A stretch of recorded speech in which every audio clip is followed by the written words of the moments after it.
All right, it's Monday, folks. That means it's Coffee with Coach, and we're here with Cain White, head football coach. And, Coach, the season is coming to an end. We're not finished yet, and I will say that until it is officially over.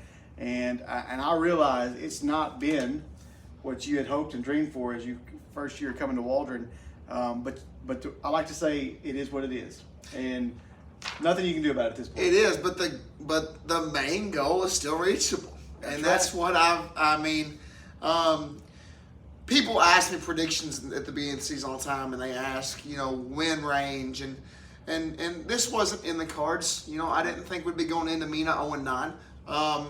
But like I've said thousands of times, I'd rather go 1-9 and make the playoffs than go 5-5 and miss it. Yep. And so I know that sounds weird, and some people might not like that, but I want our kids to get another game. And reaching the state playoffs, no matter what classification you play in or how your season went, reaching the state playoffs is a big time deal. And so we've got a chance to do that. And like you said, the season it flew by. It has. I feel like the older that you get, it flies by a little quicker. Right. I hate the football season goes by so fast, but time flies when you have fun. That's right. You're coming off a bye week, and just want to touch on, 7th grade junior high finished their season at Fountain Lake, and again, it's just a different feel with that group. Had a couple wins with the junior high bunch. 7th grade bunch had a couple wins as well.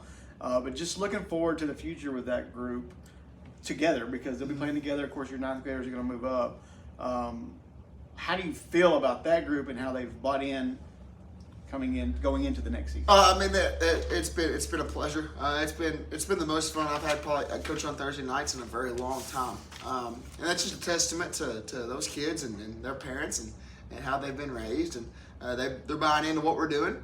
We've got to get in the weight room. We've got to do some things to get ourselves a little better physically. But they know what we expect from them, right. and they're latching onto it. So it was a real pleasure coaching all three of those groups, and a bright future ahead. Seriously, that 7th grade and 8th grade bunch from this year coming together next year. The conference alignment's gonna say a lot, sure, but they've already seen success at a young age, and that's super important.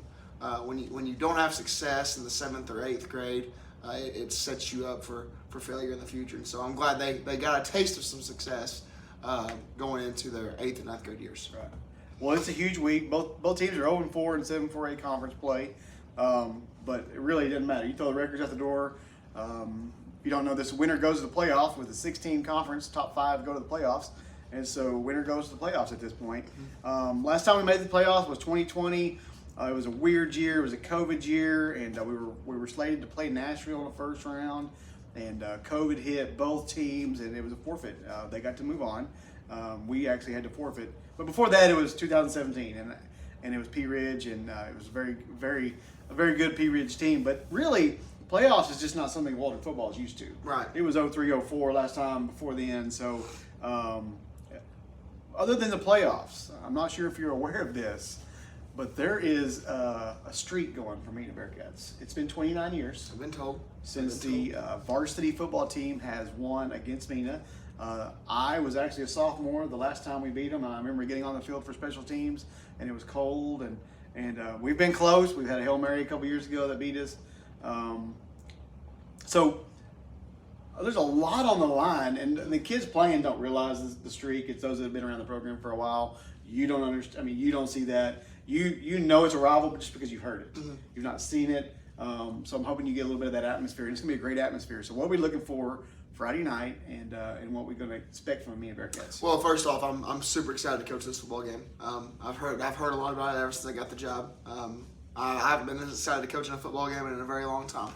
And that's the first thing that I wrote on our meeting room board last week. What was at stake? And I wrote those two things down. We haven't reached the playoffs since I said 2017. Yeah. I didn't know about the forfeit, and then we haven't beat Mena in 29 years. Those are the two big things written on the board. And so you let these kids realize that what they can do could make waves for an extremely long time.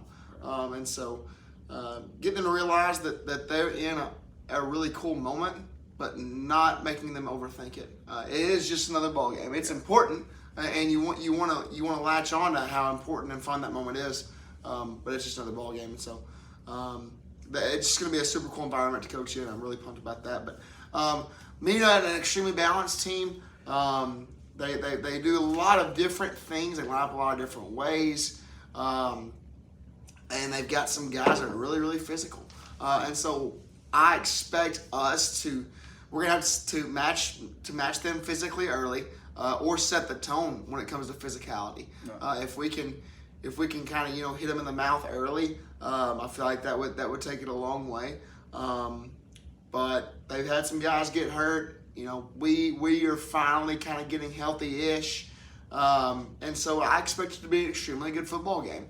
They're coached well, they're disciplined, and they play really hard on the defense side of the ball. So expect a low-scoring physical affair. Hopefully we can keep it low-scoring, and hopefully we can come out on top. Right. Well, I expect the visitor stands to be pretty packed. Oh, yeah. Of course, the weather should be decent for football. It's going to be a real cold weather football game, which is what we always like.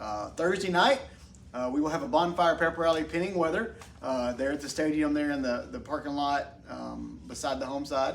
And Bush Club will be there serving some hot chocolate, band, cheerleaders. And we're going to have a good time, kind of get the kids fired up a little bit. But ultimately, Friday is here. The Mena week is here.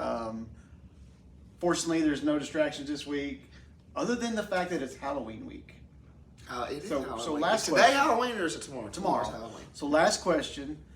You're going to a Halloween party. What do you dress up as? Well, that's a great question. I haven't dressed up for Halloween in a really long time, except for, and I don't want to really ruin the surprise, but let's just say the coaching staff might be a little dressed up in practice. Oh, let's don't run tomorrow. it. That's fine.